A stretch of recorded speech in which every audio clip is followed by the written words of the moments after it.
From the primitive age, humans were equally scared and vulnerable to its internal and external environment as other species. They used to stay with animals, plants, and other species with utmost care and awareness. But that wasn't the solution to their fear and insecurity. And this anxiety led humans to discover fire, grains, fruits, weapons, and so on. And that discovery isn't over so far. The more humans enriched in knowledge, possesses wealth and resources, the more they became anxious and scared. They wanted to preserve those things forever. And here is a point to think about.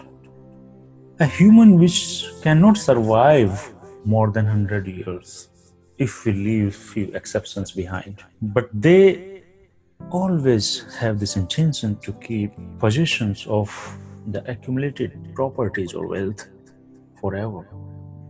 So they got an idea to be civilized, to keep things forever.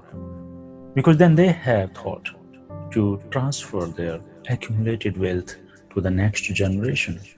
And this civilization is not merely limited to cultures and values, but living in a closed community at a distance from nature's other 8 million species. Started staying in houses, built villages, castles, forts, and then gradually towns and advanced cities. From the first so-called civilized society, human got a feeling of pride, with embrace, a sense of supremacy over everything. We have proof of many ancient civilizations like Indus, Greek, Roman, Chinese, and so on. Then in the name of civilization, humans started to explore nature and its resources more and more. That exploration and consumption turned into exploitation and distraction, which indeed one of the major causes of natural and unnatural disasters. Today, we are so advanced technologically, socially, economically, politically, and very proud, highly civilized human. We explore Moon and Mars, clearly dominating Earth, water, and space.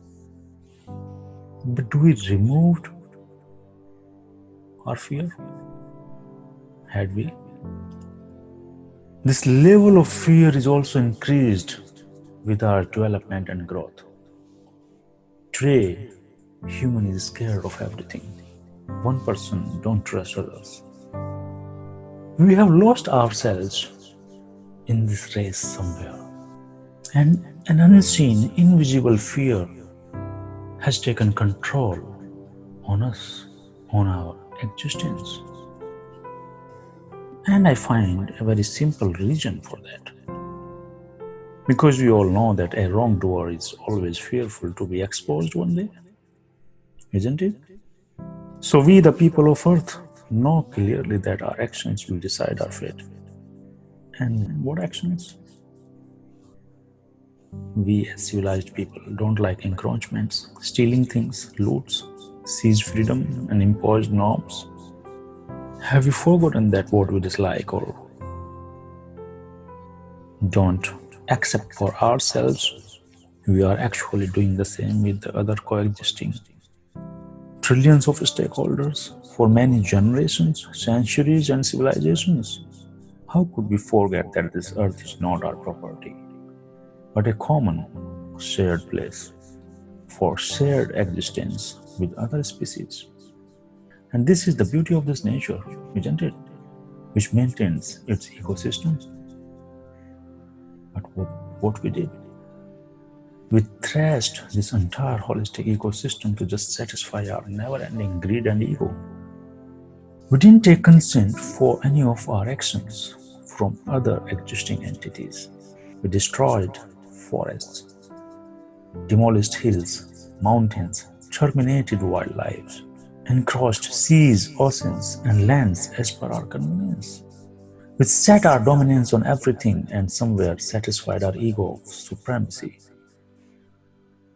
But let me ask you a question here. We know our ancestors were civilized and there were many civilizations at different corners of this billions of years old earth. And only humans were civilized and did everything for their survival. But we all know that most advanced civilizations of their time eventually disappeared and got buried inside the earth. I do not want to go into the region of elimination or disappearance of those great civilized cities, states, or counties. But point is that they couldn't survive.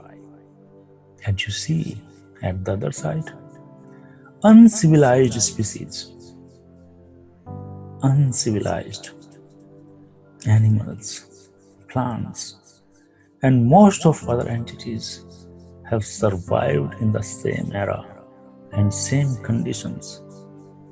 How? This is my question you think about. How was that possible?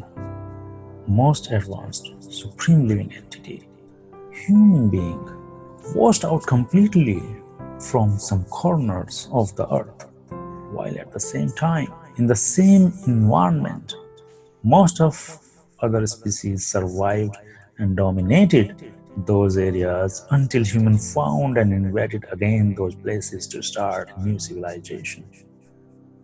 And this cycle has been happening for ages.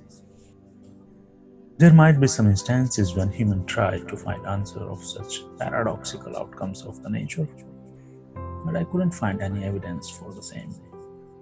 What I understood, human in the name of civilization cut off himself from his responsibility of coexisted being in a shared place, and the nature turned into an opportunist consumer, while at the same time other species built a great bonding with the nature successfully.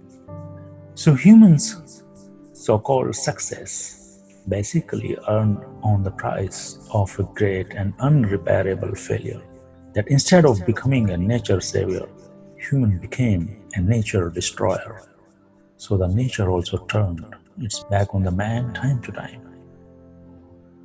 Sometimes I feel other species are better civilized than us humans. Don't you think that? We may find numerous examples in our day-to-day life. While humans have kept distance from nature and forgotten their responsibility towards saving this ecosystem, which is mandatory for living beings, other species are making a great contribution in building this ecosystem and restoring Earth's original and natural beauty and structure. And today, what a paradoxical situation is there. Something just happened out of the blue. An entire world turned statue. All beautiful metros and great cities. Their roads, skies are completely empty. We all are locked inside the doors. Danger is looming large over entire humanity as they watch shocked, scared, uncertain about future, crying and waiting for help. When this advanced global civilization observing pain, sorrow, deaths, and terribly frustrating, depressed situation around, the entire nature is restoring its original shape, purity, color, fragrance, authority, and displaying a great paradox for humans.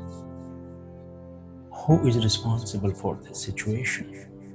Why is God's most beautiful creation on verge of disappearance again and again?